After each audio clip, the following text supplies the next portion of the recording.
15 years ago, the Trans Am Series paid its first visit to Cleveland's Burke Lakefront Airport.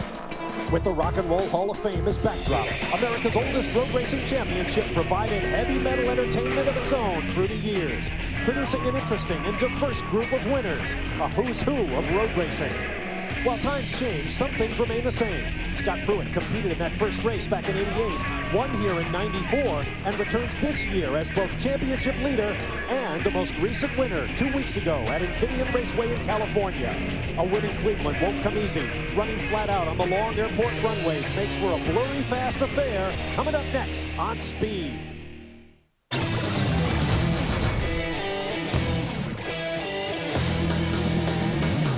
For the 13th time in its 38-year history, the Trans Am Series for the BF Goodrich Tires Cup visits the track in the shadow of the Rock and Roll Hall of Fame, Burke Lakefront Airport, site of what is formerly known as the Cleveland Grand Prix, but hereabouts they call it simply the Trans Am on the Tarmac.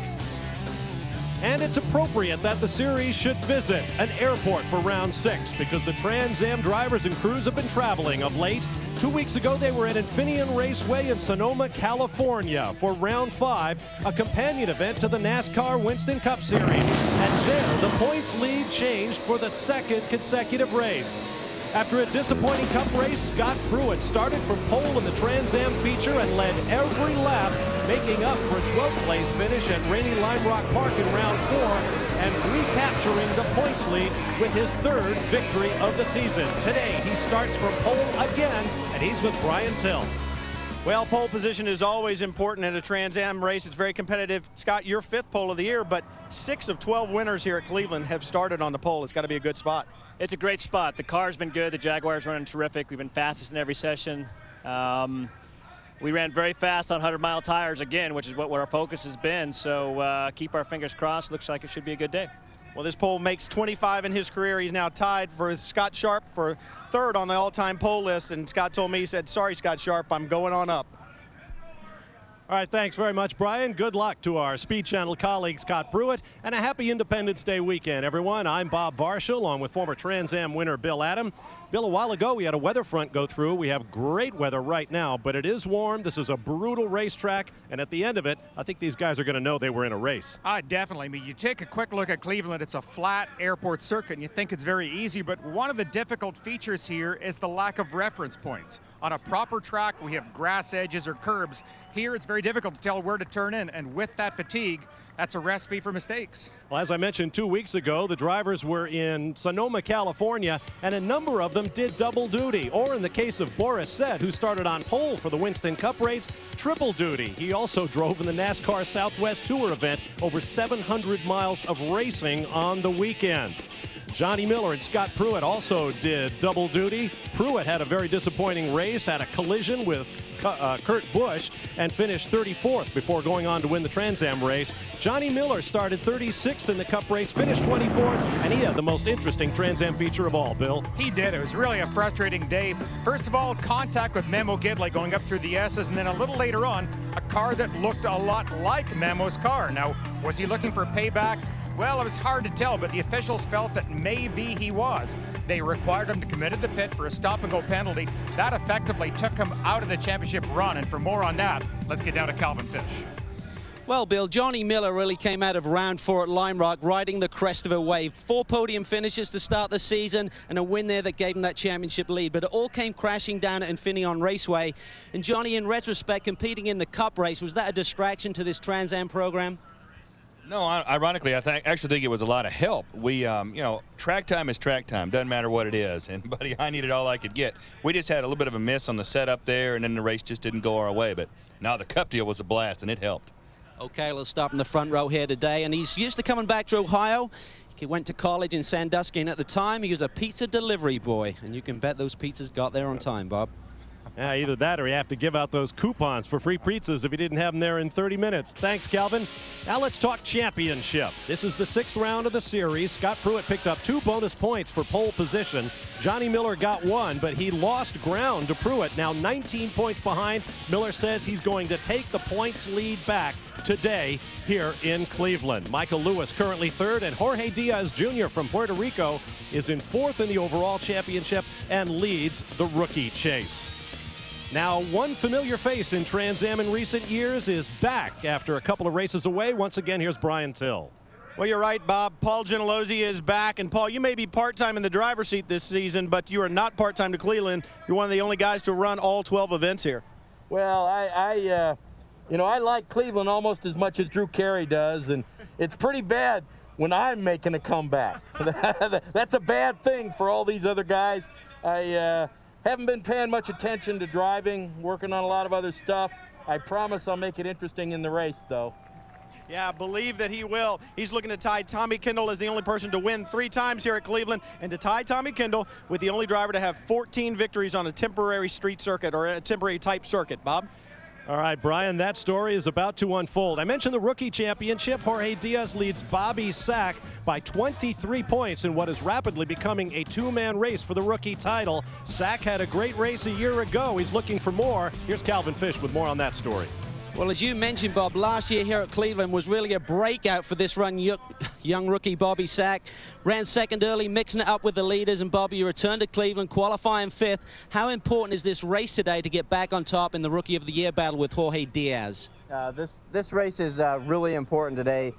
We had a bad break at Infineon, didn't get a lot of points. Really, last year here was kind of where I really got comfortable in these cars. And I'm really hoping to do well. I think we got a good shot at it. I ran good in practice this morning. And I just got to thank GMAC Commercial Finance for coming on board with my car and PR Machine. I think we're going to have a great day today. Well, there should have been 2 of these Revolution Motorsports cars in the top 6 here today, starting the race. In fact, Stu Hainer did qualify 3rd this morning, but his time was disallowed following an engine change after that qualifying session. He'll start at the back, but he finished on the podium the last 2 years here. Look for him to move further through the field today, Bob. That's right. Stu Hainer is not going to want to stay back there for long. Stand by. We're about to fire engines and turn them loose. Burt Lakefront Airport in Cleveland awaits the Trans Am.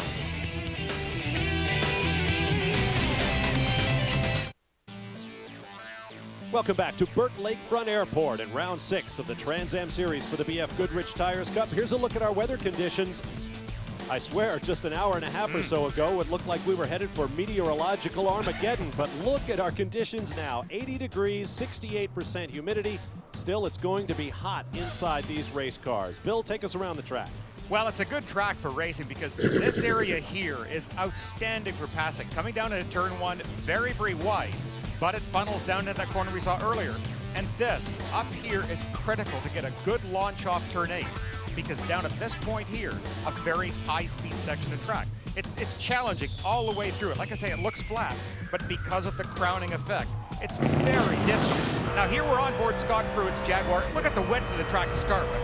A huge piece of roadway, and try as we go around here, pick out turning points where you might try and turn into corners. You can hardly see as you go through here. Second gear, we're going through that about 40 miles an hour, and we'll accelerate all the way back up to almost 150 on this back straight. Once again, look up ahead. See if you can pick out anything at all that'll give you an idea where to turn. You have a rough idea because of the rubber on the pavement, but not to be precise. That only comes with experience. Through this section here up to 135 miles an hour, back up into 4th gear. Once more, heavy on the brakes, down to 3rd, and just a quick little left and right flick here. And this takes us into this critical area, the one that you want to get just right to carry all the speed onto the front straight. Now just briefly braking here, settle the car in right to the outside edge, and this is the corner here. As hard, as much speed as you can carry through that corner all the way to the wall, and now to the top speed, 158 miles an hour before we're under braking here. Away up ahead, a chicane. Braking down to 4th, down to 3rd gear, into the right, back to the left, and flat on it, because up ahead, the notorious turn 1. Ah, yes, turn 1. 10 turns in all, 7 right, 3 left. So those left side tires will take a beating today. Cars are on track. Here's a look at the starting lineup. Scott Pruitt starts for pole for the 5th time this season. A record 3rd pole for Pruitt here at Burt Lakefront Airport. He'll start next to Johnny Miller. 2nd in the championship. He'll be trying to get the jump on Scott. On row 2, Michael Lewis, the 98 pole sitter, will start next to Paul Gentilozzi, a 2-time winner here in Cleveland. On row 3, Bobby Sack, 2nd quickest to Pruitt in the warm-up, will start next to veteran Tommy Dreese. On row 4, the rookie championship leader, Jorge Diaz Jr. from San Juan, Puerto Rico, starts next to Randy Ruhlman. On row 5, Max Lagarde from Illinois starts next to North Carolina's John Bauckham. On row 6, Simon Gregg from Jacksonville, Florida, son of the great Peter Gregg, starts next to Tom Slow. On row 7, Tim Cowan, one of several drivers here with ties to Ohio, starts next to Bob Ruman. On row 8, Craig Schaefer and rookie Joey Scarallo. And on row 9, Len Andrew and Stu Hainer, who was third quick at qualifying but made the engine change, dropped to the back. Green flag is out and we are underway. Get ready for turn 1 at Burke Lakefront Airport. Miller tucks in behind Pruitt. Tommy Treacy sneaks up the inside looking for 30, won't get it. Boy, 3 cars wide going in there. I don't think anybody touched. That was outstanding. Look at Tommy. Oh, and somebody's backwards. Somebody stopped back at the apex of turn 1. I think Max Lagarde was one of the 2 cars. Down the back straight, still 2 cars side by side. I believe Joey Scarallo was the other one. Let me correct myself. That was Bobby Sack making the charge up the inside, not Tommy Treacy. Everyone back pointed in the right direction again. Here's the Don Q car. That is Jorge Diaz Jr. He wants to keep as close as possible to Bobby Sack. He wants to try and keep as much pressure as possible. Bobby, as he said, he has to win to get close again in the rookie championship. But both of these young drivers, they are so good. They're driving with such maturity. Miller.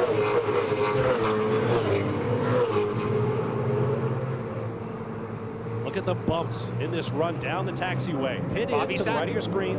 Sack down the inside of Miller for second. Boy, a beautiful move. This youngster is so at home on this track. Last year, he was simply amazing. Paul Gentilozzi came out and passed him at one point after Bobby had a minor problem. Bobby promptly repassed him. Now we're on board Jorge Diaz going inside Tommy Treacy. Keep it inside there. He's got the, all he has to do is hold. He did it. Nicely done. Very clean move. Tommy Treacy gave him enough room so he could get away. Well, Tommy's not prepared to quite give it up yet. Oh, no, not this early. 48 laps scheduled. We're also subject to a 75-minute time limit, but we have beautiful conditions. You very rarely get yellow flags here at Cleveland because the place is so wide open. If you spin off, just get it pointed straight, get back on. That's an interesting comparison, too. There we're looking at a pair of Jaguars, Tommy Treacy and Jorge Diaz Jr., and yet underneath that swoopy bodywork, they're completely different cars. The car of Diaz Jr. is a Huffaker. Here's a replay of the start. We're on board Jorge Diaz's car. Watch the confusion, the bedlam up ahead. Try and pick out where would you go. Diaz takes the long around the outside route.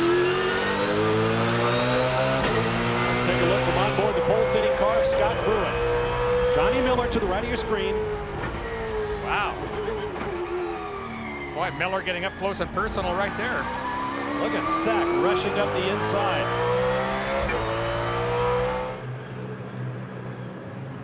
Now that was just a view of our camera. You can see just a little bit.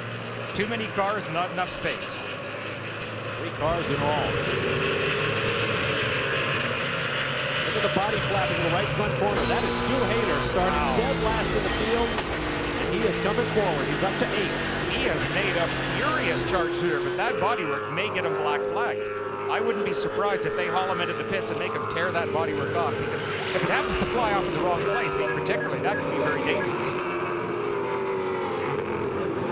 Looks like it's got most of the, well, I was about to say it looked like it was most of the front clip, but it looks like it runs all the way down the door. Yes. Let's go to Calvin Fish in the pits.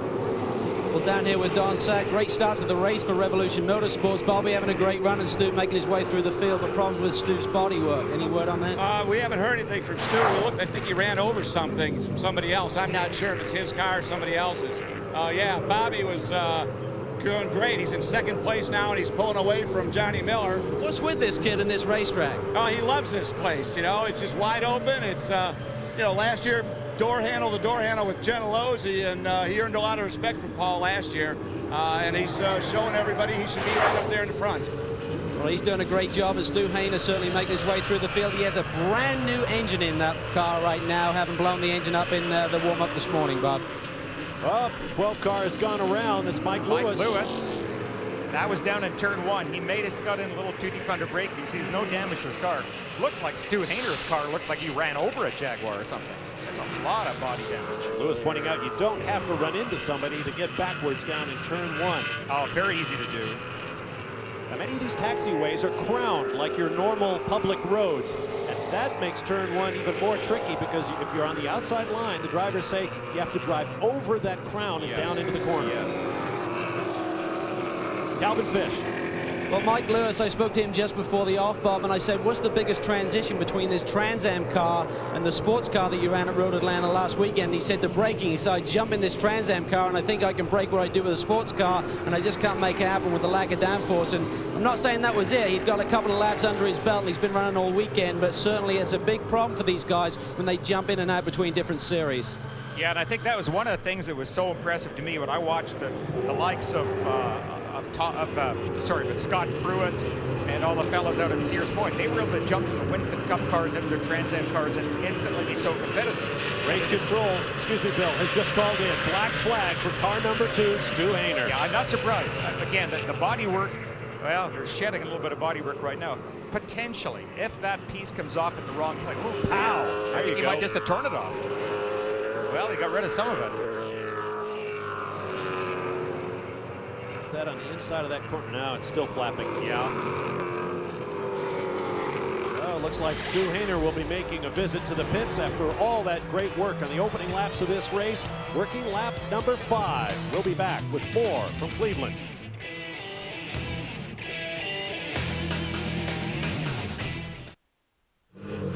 Welcome back to the Trans Am race at Cleveland, and Stu Hainer has made his way to pit lane. You can see the damage to the right front corner here, but nothing really that I would think warrants a black flag. We know some of it departed whilst he was actually out on the racetrack, but the crew's going to go to work and try and make a better fix, but this is going to be brutal to him with green flag conditions, Bob. Oh, absolutely. Oh, man. And you can't see it there, but that part just in front of the crewman, the right quarter panel, if you will, is loose. And that is going to be a difficult fix, I'm sure. Up front, Scott Pruitt leads away, working lap number 6 now, and coming up, lap 7, the designated Fast 5 lap. This is an interesting rule in Trans Am racing. On a lap that the drivers do not know until they're on the parade lap for the race, 1 point will go to each driver within 5 seconds of the leader at the end of that lap. We are about to start the Fast 5 lap here in Cleveland. Brian Till. Well, I was just talking to Troy Calgo. You know, you talked about the weather at the beginning, that front that blew through that you guys were talking about. The ambient air temperature has probably gone down 5 to 10 degrees. We know that this racetrack, one of the big concerns was tires. I asked Troy about Scott's car, and remember, they learned a lesson back in Long Beach, but he said even though it's cooler, we still have to take care of them. These runways are grooved, and that helps the water get channeled away when these airplanes are landing in the rain. Those grooves also work on these tires, so you got to take care of him. He's going to run a pace and make sure he's got tires at the end. They've been practicing a lot on used tires ever since Long Beach, Bob. Yeah, I think that's a good point, too, because it is kind of like driving across a cheese grater. It just takes so much rubber off the tires. I think what Bobby Sack really has to do right here is to try and keep as much pressure as possible on Pruitt. If Pruitt is allowed the luxury of just setting back and getting into a nice, smooth pace, he can let the tires live without a problem. So for Bobby, push him. There's Johnny Miller. He and Bobby Sack are the only 2 drivers within 5 seconds of that man in the silver Jaguar, Scott Pruitt.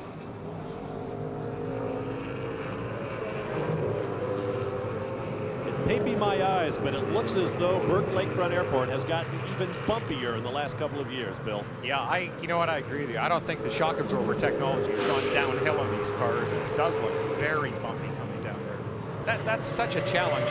This track, even though it looks flat, it's really hard both on drivers and on team engineers to set the car up, because you've got to set a good shock and spring package that can absorb the bumps, but you want to be able to put the power down and handle going over the arcs of the raised runways.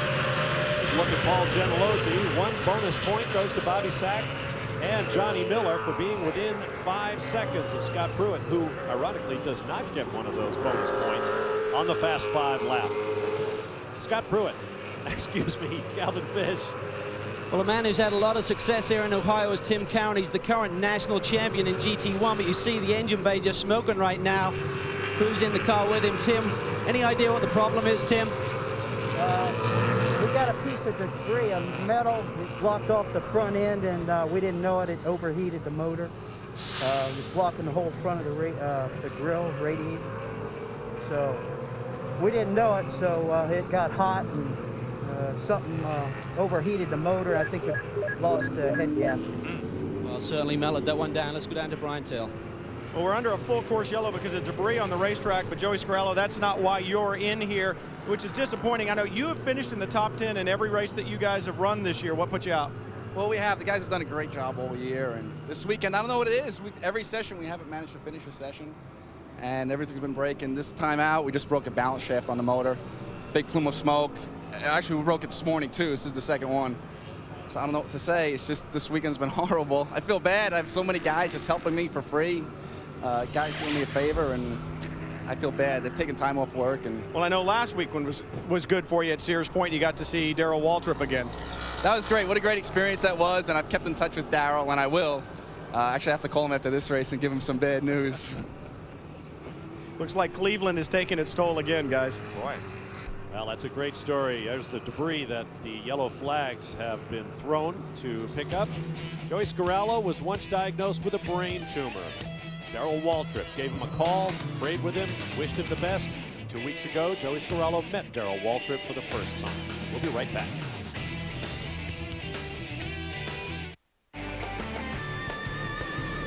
Be sure to check out Speed News tonight here on Speed Channel at 7 p.m. 30 minutes of Speed News NASCAR edition. At 7:30, the rest of the motorsports news on Speed News Sunday. And at 8 p.m. Eastern Time, NASCAR Victory Lane with all the news from this weekend's events in Daytona. Speed News of NASCAR Victory Lane only on Speed Channel. Take a look at some of the winners down through the years of Trans Am racing here at Burke Lakefront Airport. Hans Stuck in the all-conquering four-wheel drive Audis back in 1988. Tommy Kendall, the first of his 3 victories in 1990. Back-to-back in 96 and 97. Paul Gentilozzi repeated that feat in 2000 and 2001. Last year's winner was Boris Said. We expect a green flag shortly. Here's Calvin Fish. Well, this is the piece that actually got inside Tim Cowan's radio. We believe this came from the 2 machine when Stu Hainer had that bodywork flap, and as you can see, that gets in there. It's going to block off most of the intake and really overheat this engine very quickly. Thanks, Calvin. There is Stu Hainer back on track, shown in 15th place after a charge through the field in the opening laps of the race. Green flag waves once again, and once again our pole sitter, Scott Pruitt, draws away from 2nd place Bobby Sack, 3rd place Johnny Miller. And somebody who should really benefit from this restart, or who should try to take advantage, is Jorge Diaz Jr. Bobby Sack has pulled out a 10-second lead, just an enormous amount of time. But now he's back fairly close. There he is right there, the Don Q car. Here we are on board. Racer out of Puerto Rico. His father, Jorge Diaz Sr., is the promoter of the final event of this season, the Trans Am Series for the BF Goodrich Tires Cup, racing on a brand new circuit, much like this one here in Cleveland, in Puerto Rico. I got a feeling it'll be smoother since his dad owns a paving company. He'll get it right. It's been a difficult race for Tom Slow. He's been in and out of the pits with a flat tire. Now, apparently, he is going to be shown the black flag for not going quickly enough on the racetrack.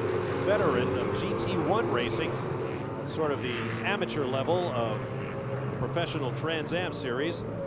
That just begs some statements about Tom Slow not going quickly. I thought we weren't going to go.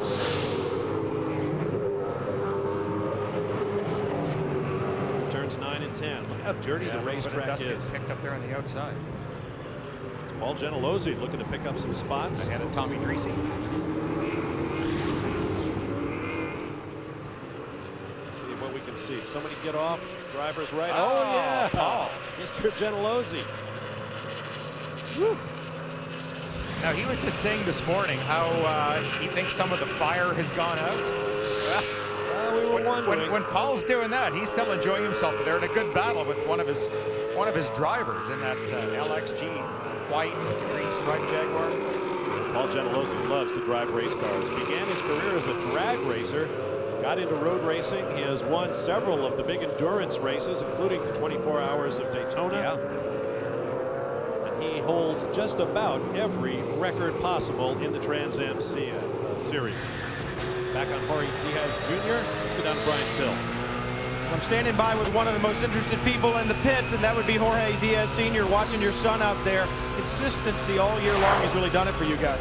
Yes, he's been being very consistent. We're very lucky that he's been able to keep the car on the track all the time, all the races, putting the points, you know, for the championship and Rookie of the Year.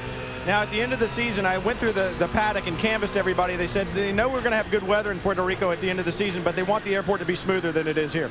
It is going to be a lot smoother. It's being asphalt. It's going to be paved in asphalt, and it's going to be a lot smoother than this one, definitely. You know somebody that can do a good paving job down there? Yeah, I'm sure I can give you a good name. He's a delight. He was telling me when his son first got into racing and started getting more and more serious that he was naturally concerned. He didn't want to see his flesh and blood hurt, and he decided to go in the Trans Am Series. They really have a proven safety record. These are big, strong cars. Well, we've now been joined in the booth by a man who knows his way around Burke Lakefront Airport in a Trans Am car, a 3-time winner here and 4-time series champion, Tommy Kendall. TK, some pluck at the heartstrings to see these guys going around with these big booming V8s. No question about it. I have great memories here at Burke Lakefront. My very first Trans Am victory came here back in 1990, and my older brothers lived here for about 10 years. And when we first came here, people apologized for Cleveland. And Cleveland's one of my favorite cities. I mean, there is not a better street party that goes on every Friday and Saturday night than down in the flats here. And that's the one advantage when you're not driving. You can go to the street party. That's one of the advantages of racing in Trans Am, where you race the day before the big guys. Oh, yeah. Or in this case, it's Friday night. These guys are done for the weekend. But the circuit itself is unlike anywhere else. Very high speed. Really a tough challenge for the crews and drivers. I don't think a lot of people truly appreciate just how precise you got to be, because it tends to look flat. We're sitting here looking on the screen. Let me ask you about records, TK. Now, the late Mark Donohue holds the record for career victories in Trans Am with 29. You're just 3 behind with 26. A moment ago, we were talking about Paul Gentilozzi, who's just running a limited campaign in a series he once dominated. He's just 6 away from the all-time record. How do you feel about records like that? Well, to be honest, it's so funny. When I was young and I had a couple of good years in my career, in both in IMSA and in Trans Am, I looked at some of those records and I said, how could you ever get to those? They were so far off, and then I kind of forgot about them, and you had some more good years, and before I knew it, you're kind of in the ballpark. And so the one record that I had the most that I was a little ambivalent about was when I was on my streak and had a shot at breaking Mark Donohue's. That record was held for so long. Mark Donohue is held in such high regard by everybody, including myself. I wanted to break it because you want to break every record yourself, but I almost wish there was a way that he could have kept it. So, but when you're out there, you really don't think about it. It's something more you reflect on more afterwards. I mean, when you're out there and someone makes you aware of it, you think about it, but that's no way to get to the record. You need to really think about it one corner at a time, or you're going to be off in the weeds if you're thinking too much about the records. Following some of the midfield runners, Mike Lewis, Ruhlman, Lagarde, this man, John Bauckham. I saw his front underwing flapping on the front of that car, and this is one of the higher average speeds of all the circuits that the Trans Am cars race on. And people don't think about them as being as aerodynamic as an open wheel car, but it is very important, especially that front downforce. There's so little of it, anything that disrupts it will affect the car, and I would imagine that Bauckham is struggling with that a little bit. Looks like he might have broken part of the splitter underneath the nose there, and that would take away a lot of downforce. It's the 23 car of Bob Ruhlman, who was missing in action earlier this season. Turns out he had a kidney that was diagnosed as cancerous. He underwent surgery. We're pleased to say the doctors now tell us he is 95% cancer-free and looking at a long future.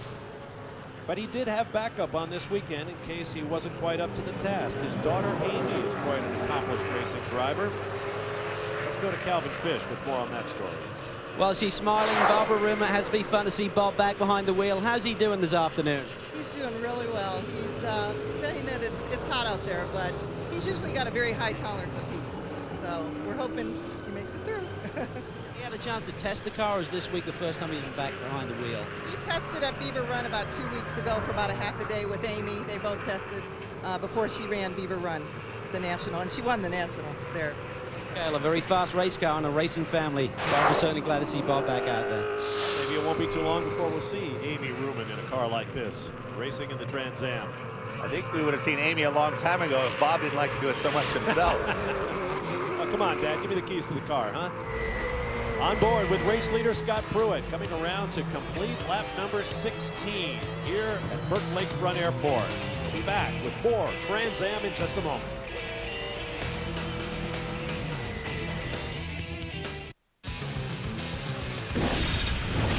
Formula One fans, you have to admit the Minardi team got things off to an interesting start on this French Grand Prix weekend. If you don't know what happened, check out our encore presentation of the Formula One French Grand Prix tonight at 9 p.m. Eastern Time, only on Speed Channel. Welcome back to Burke Lakefront Airport, round 6 of the Trans Am season. Bob Varsha along with Tommy Kendall, Bill Adam, Calvin Fish, and Brian Till. Glad to have you with us.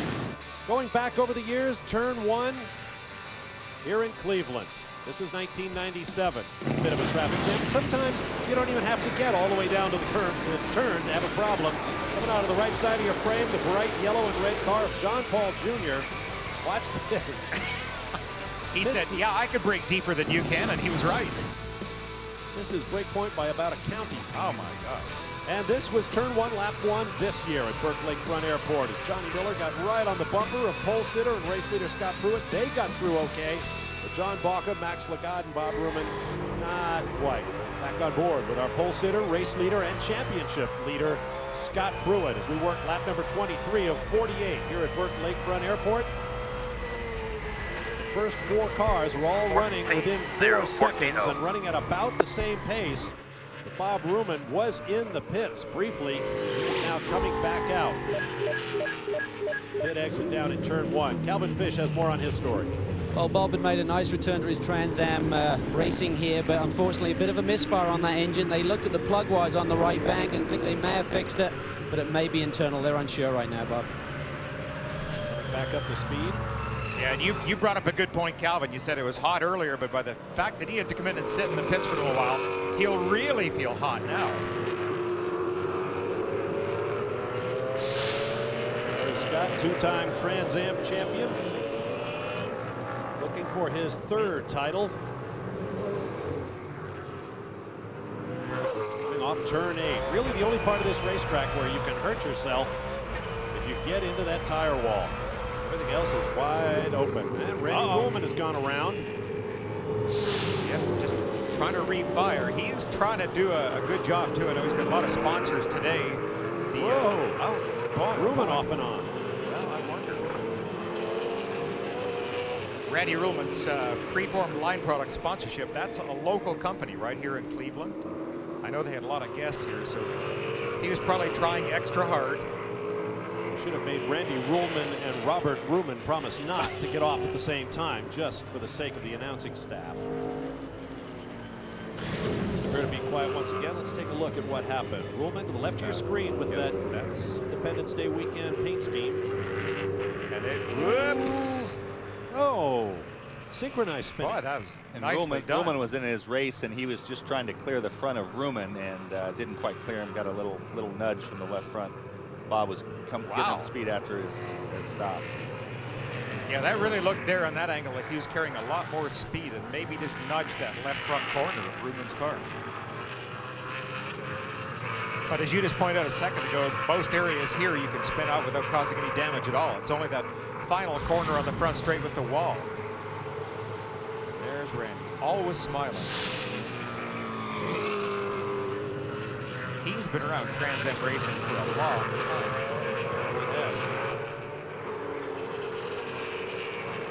Taking a look at his car here to see if we can see any signs of damage from the impact. You can get the others.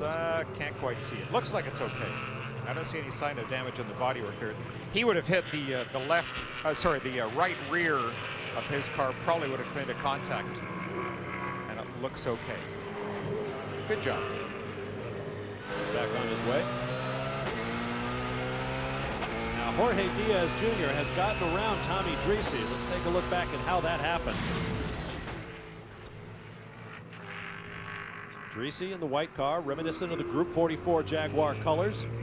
Oh, yes. And the bright blue machine of Jorge Diaz looks like your basic drag race. Or is he going to get him on the brakes? Under braking, I think. Yeah. Got up next to him, but then looks like Dreese had a little more grunt. Diaz has been close there the last couple of laps.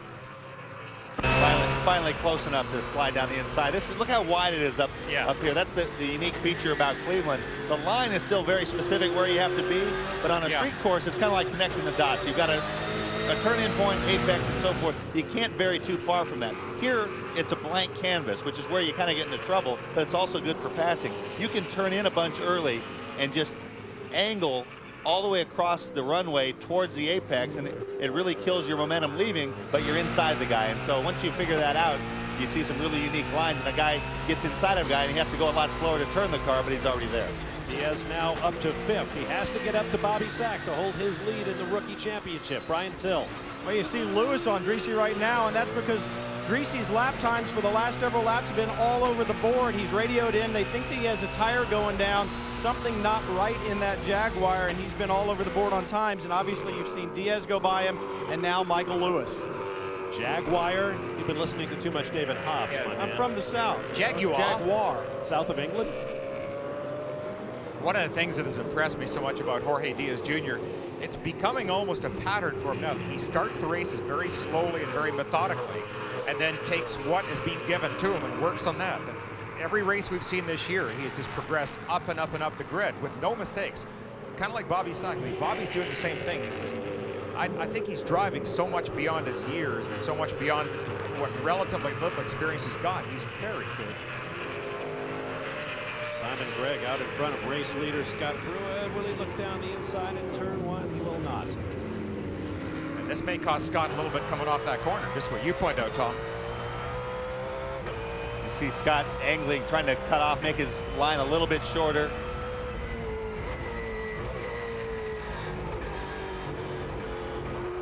Now this is where, watching the lead battle, it looks like Paul has been kind of just managing that gap to make sure it's right around a second and a half. We see Dreese here. He does have a flat right front. Yep. Yeah, it's down. It happened just past the pit entrance, so he's got to go all the way around. Boy, oh boy. 2 miles from his pit. As he limps around, let's go to Calvin Fish. Well, Stu Hainer has just gotten around his teammate Bobby Sack and just to unlap himself there. And the race for Stu is right now. He has to somehow catch Scott Pruitt, get in front of him and get on that lead lap and then pray for a caution, Bob. So he's going to probably burn the tires up a little bit if he can do anything about Scott Pruitt. It has to happen now. Well, as you see, he's right behind him on the racetrack with the right side bodywork just absolutely stripped away. The fastest way to get the car back on track by the Revolution Motorsports crew. And with more slow traffic ahead, he might have a shot at Pruitt. We'll find out in a moment when we return with more Trans Am from Cleveland.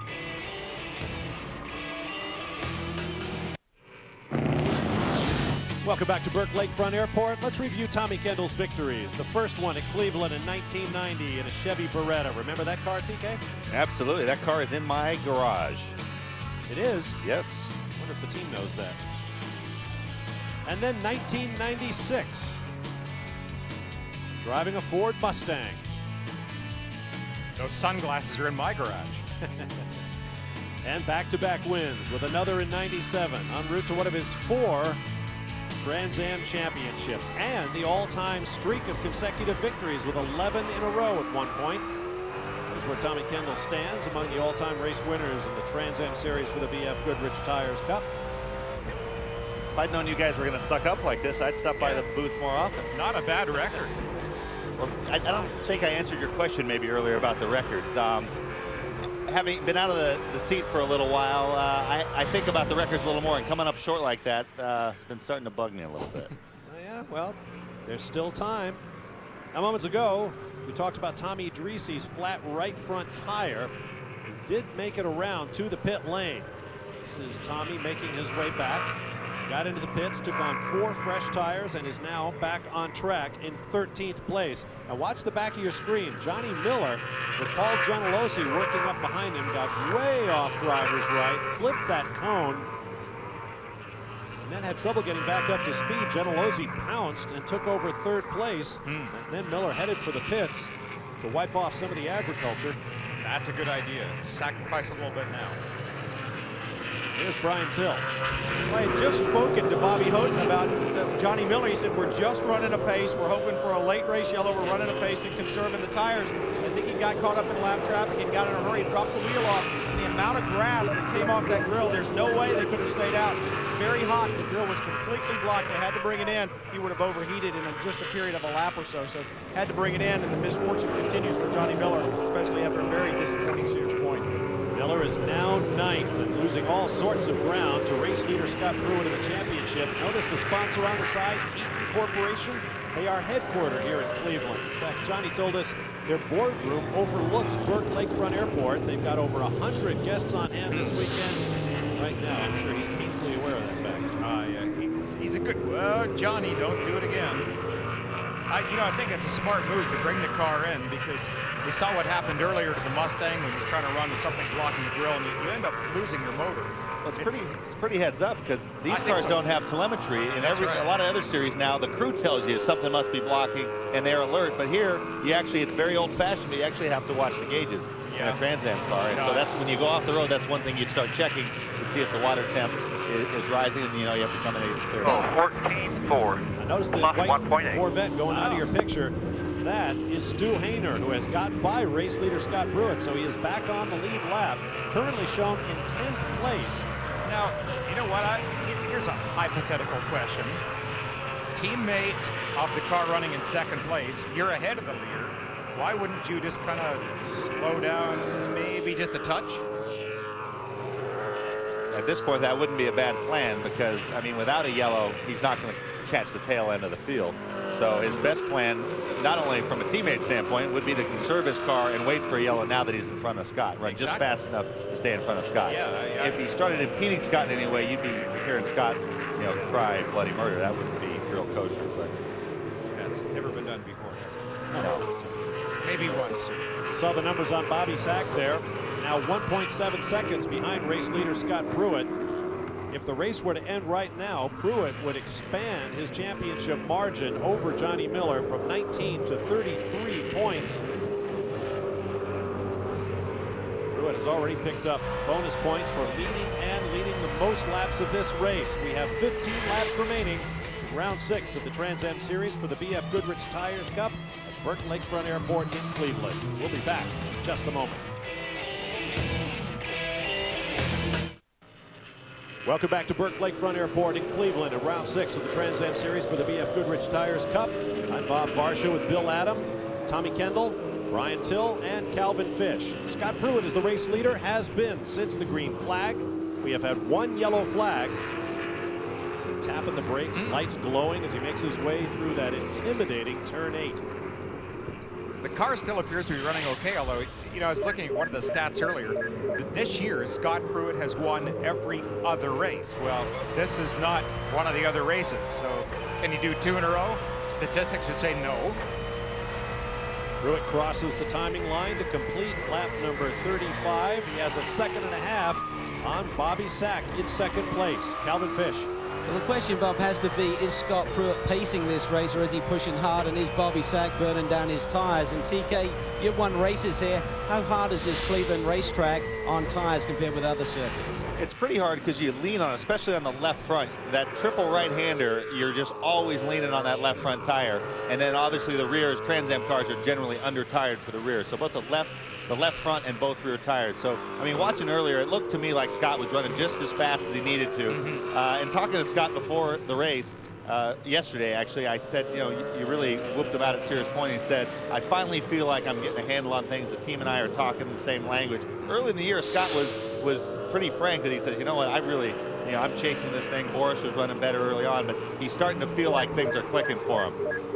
We have a yellow flag, a full course yellow. Wow. For debris. Stu Hainer's prayer has been answered. Imagine that.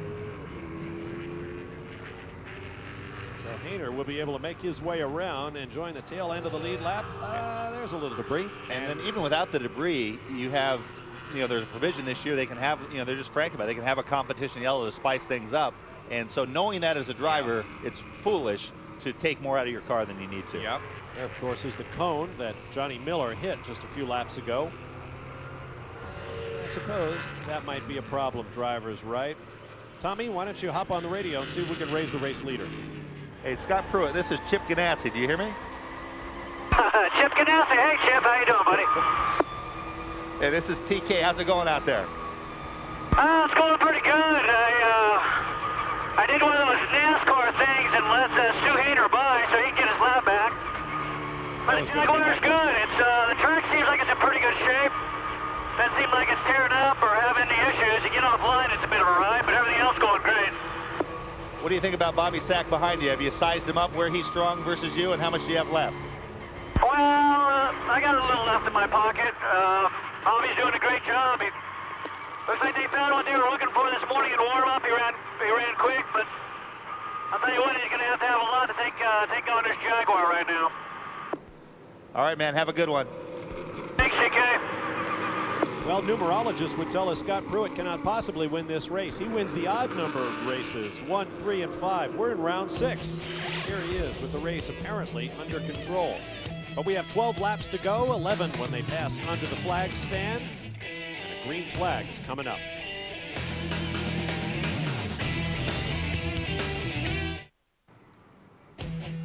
Welcome back to Burke Lakefront Airport. We are still under a yellow flag with 11 laps remaining.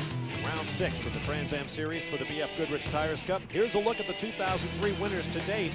As I mentioned earlier, Scott Pruitt with 3 wins in the odd-numbered races. He picked up his first even-numbered race here today. Let's get down to the pit lane. Don, Bobby's doing a great job out there. How much of the tires has he had to use up to really get into this race with Scott Pruitt? Does he have something for him now? Well, Bobby came from the Spec Racer Series where you had to manage those street tires, and he's been managing these BF Goodrich tires. He knows what he's got to do. He's going to have 10 laps to go at the end of the race, and he's going to just use those tires up. We watched Pruitt in qualifying. We think Pruitt won't have tires at the end. You think he abused him in qualifying? Yeah, we saw it. We had some pictures that showed smoke coming off of his tires going into turn 1, 5 laps in a row. I think his tires are pretty square. Well, I certainly think that Bobby Sack may have a run at Scott Pruitt, but for Stu Hainer, I thought they'd bring him in and put fresh tires on. But he said, we don't have any fresh ones in the pit lane, so maybe a little bit of strategy didn't quite work out for them. Well, setup has been a challenge all weekend for these teams. I'm not surprised they've gone through some tires. And I still can't believe that we had solid cloud cover when we welcomed you to Burke Lakefront Airport. Now there's barely a cloud in the sky, and the sun is beating down on the concrete runways of this airport racetrack. We'll be back in just a moment.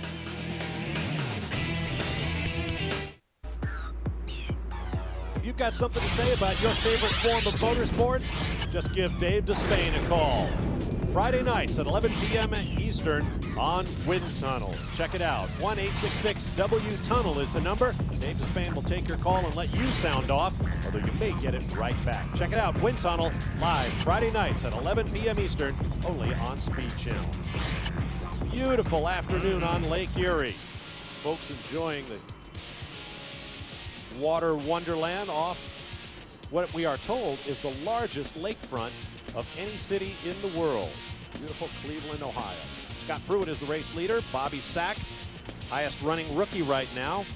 Two-time Cleveland winner Paul Gentilozzi runs in third, followed by Jorge Diaz Jr. in what's turning into a great rookie fight with Sack. And Max Legat in 5th place, looking at a top 5 finish. He's had 5 top 5s in 63 starts. His best ever finish is 2nd. So Max is in good shape right now. And there is Stu Hainer, who started at the back of the field, worked his way up into the top 10, and then had some body work come loose one way or another, had to pit to fix that, went a lap down, got back on the lead lap with a little help from race leader Scott Pruitt. Here he is now running in 10th as we get set for a restart. And now they're forming up for the green flag. We have 10 laps to go. Let's go to Brian Till. Well, I know you guys were thinking about Trans Am Bulletin number GRB 2003-003 as you were watching the alignment for this restart, but seriously guys, it's a brand new rule this weekend, and what it did was it took lap cars past the halfway point and it moves them behind the lead lap car, so that puts everybody that's running nose to tail for position nose to tail for the restart, and that does things for guys like Jorge Diaz and Max Legat. It moves them right up there behind Paul Gentilozzi, where there were a couple of lap cars in between them. They're not in the way anymore, and guys like Stu Hainer that Scott Pruitt let back around, he's right back up there thanks to this new rule. I love that. I think that's very sensible. You never like it when you're in front and you've worked hard to put a couple lap cars in between, but this is the emphasis that Paul Gentilozzi and a lot of people in racing are trying to put on. You know, the fans are what matters, not these us prima donna drivers. Absolutely. There is Stu Hainer missing the right side body work. Ready for the green flag, and we'll be back to bring it to you. Stand by for more Trans Am action from Burke Lakefront Airport in Cleveland.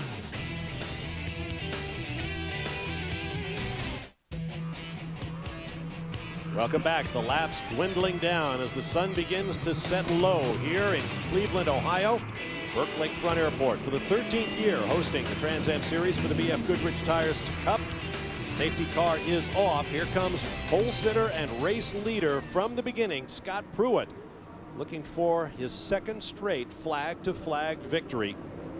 But this one is long from over. He has aggressive rookie Bobby Sack behind him in a Corvette. Yeah, look at Sack too. Look at how close he is right there on the bumper. Paul Gentilozzi and Jorge Diaz, a great mix of veterans and rookies. The green is out. Pruitt is on the button. And we head for turn one.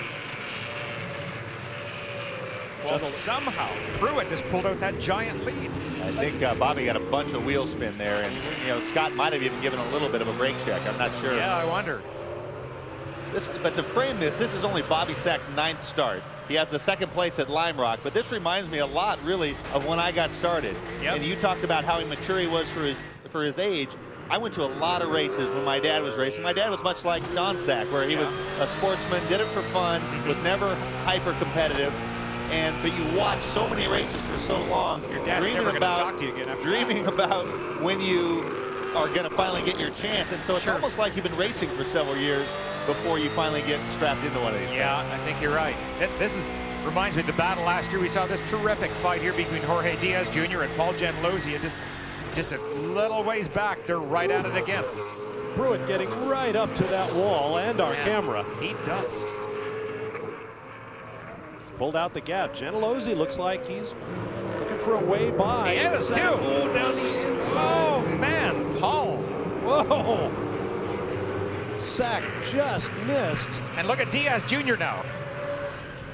The Don Q car going to the inside, and I think he's by him as well. Oh, no, I think Sack is rattled, or does he have a flat tire? There are tires and pylons set on the apex of that corner to prevent. Oh, he spun. Oh, spun. That's sure he must got have a tire around. Oh, no. He just missed hitting that obstruction on the corner apex, which is there to keep the drivers off the grass.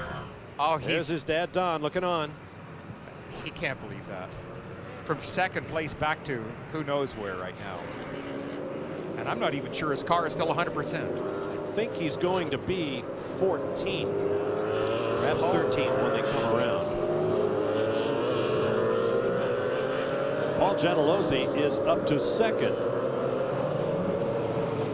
Well, Paul Gentilozzi still drives with a serious fire in his heart. Now here's a replay. Just watch.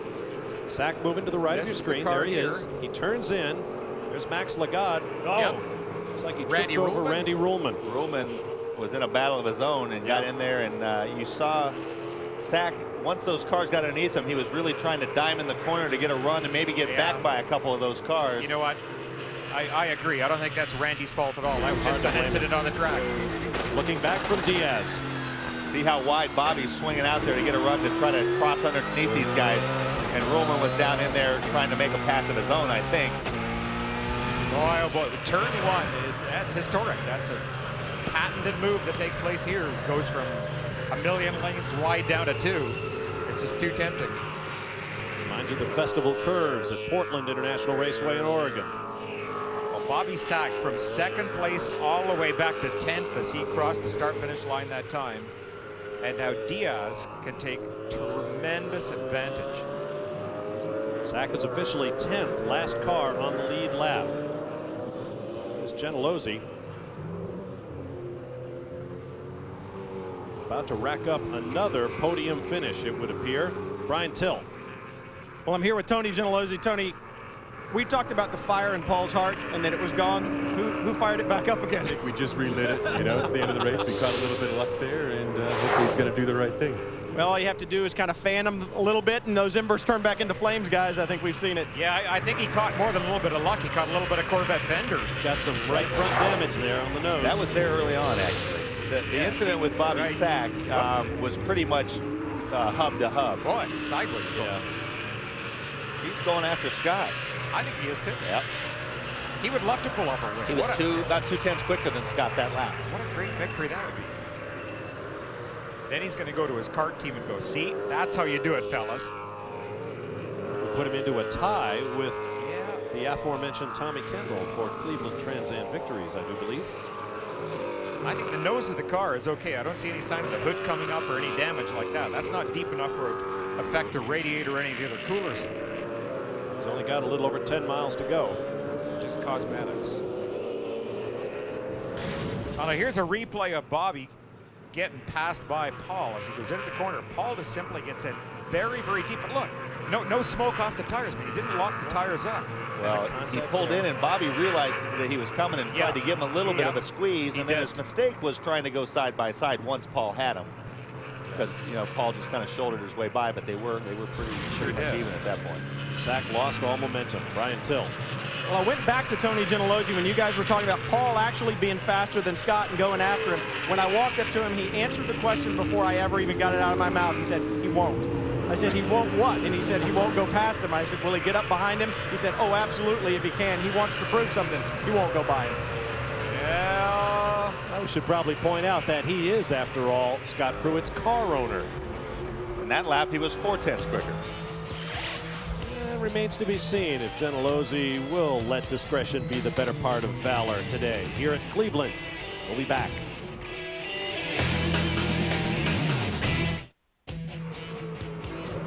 Welcome back to Burke Lakefront Airport.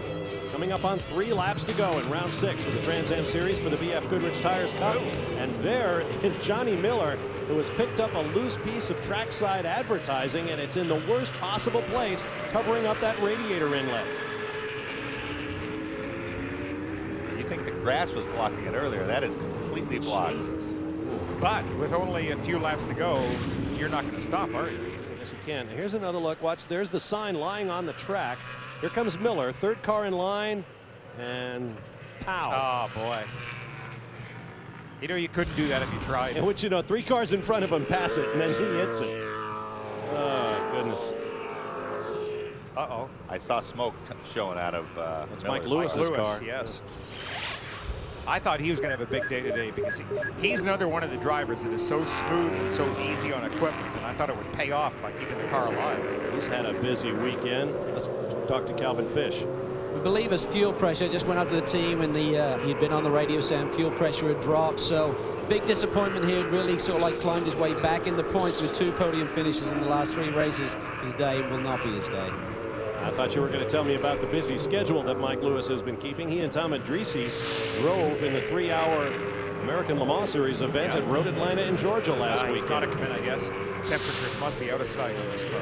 That's completely blocked. Well, that is probably the worst possible material on it. It's sort of a plastic-coated paper, and it is tough as nails. There's just no way it was going to disintegrate and fall off. Well, that's going to be grab it off, drop the clutch, and get out. Giving Danica's sponsor, Argent Mortgage, a little more airtime. That's right, Danica Patrick in the Park Toyota Atlantic Championship. She'll be racing this weekend here at Burke Lakefront Airport. Tommy Dreese making a move. I hear Calvin Fish is sponsoring her.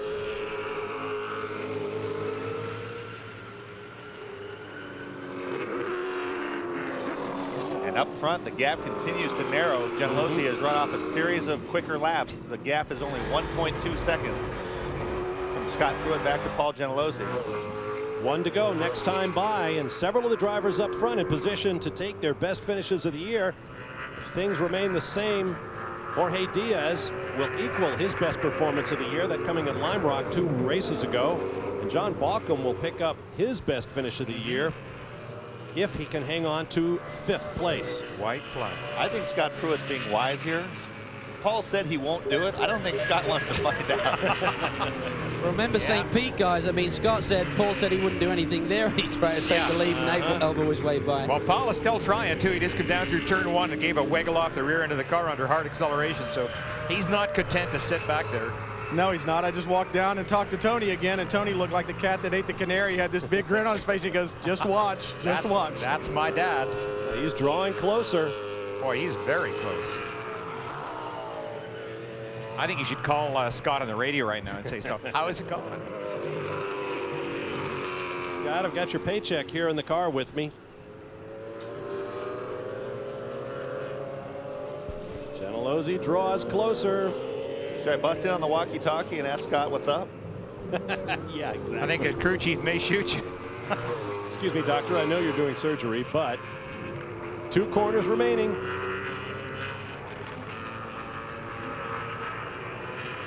This is either going to be a picture-perfect finish for Rocket Sports, or it's going to be a disaster. Look at the speed. Here they come, here they come. Can't quite do it. Sorry, buddy. Good job. Good job. 4th win for Scott Pruitt this season. Joining St. Petersburg, Beausport in Canada, and Infineon Raceway in Sonoma, California 2 weeks ago. His 18th career win, giving him sole possession of 7th on the all-time Trans Am list.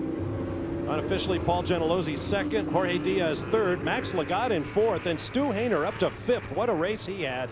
Randy Ruhlman finishes 6th. Hey, Scott, this is TK. Congratulations. Yeah, having some problems there at the end. Picked up some sort of miss. So you didn't have a full deck there at the end. Now, Paul had said he wasn't going to challenge you. Do you want to find out? Car was great. Jaguar did a great job again. Rocket Sports. Also going to say hello to my family. Happy 4th of July. And the old motorsports tradition. Don't answer the question asked. Answer the one that you want to answer. Congratulations to Scott Pruitt firming up his grip on the 2003 Trans Am Championship lead. We'll hear from him when we return to Burke Lakefront Airport in a moment.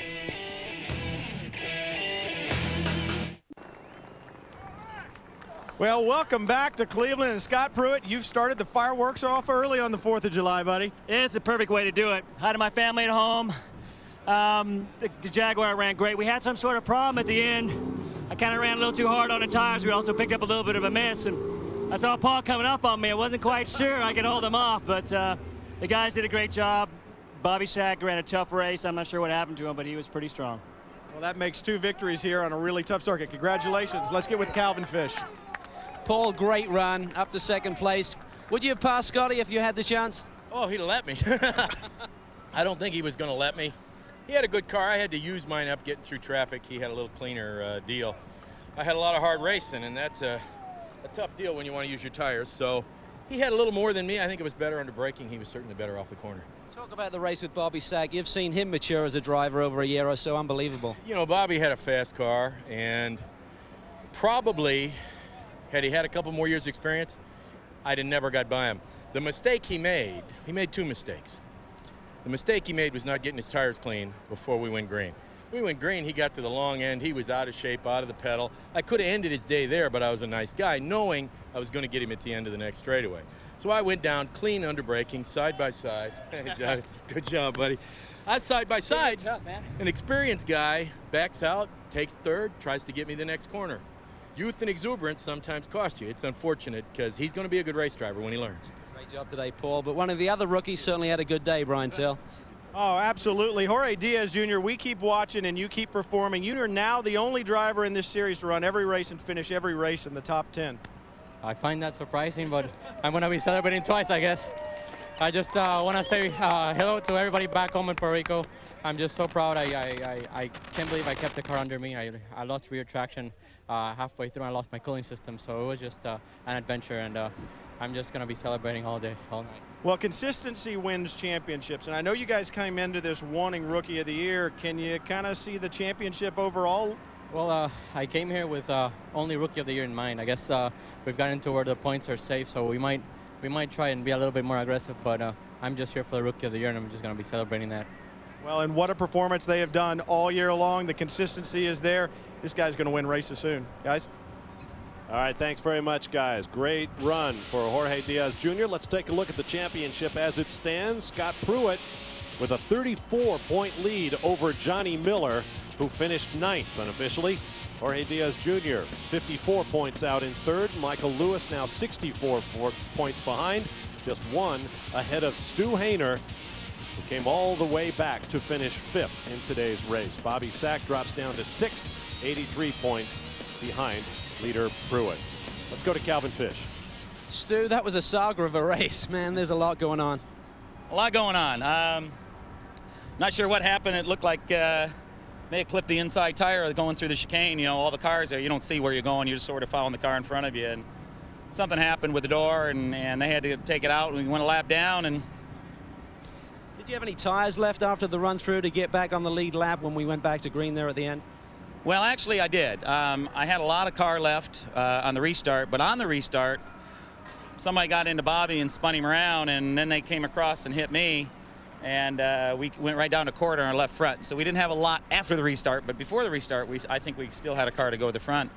You know, very seldom in your life, in your racing career, that the crew chief and the team owner will say, Stu, I don't care if there's any bodywork left on it, you go to the front.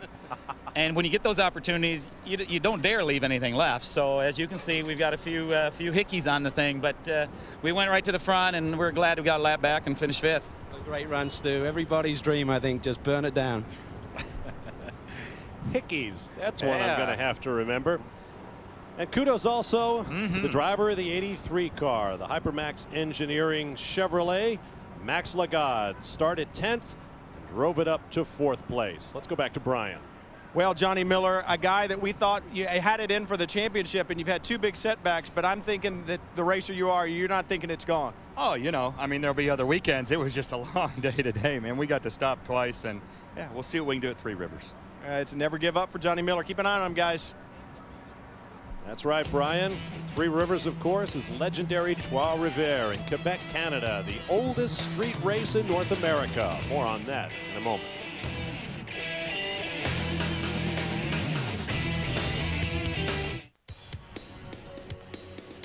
Welcome back to Cleveland. Here's a look at the final results. What a day for Scott Pruitt. He picks up the Jaguar Pole Award, leads every lap of the race, and picks up his 4th win of the year, fattening his championship lead.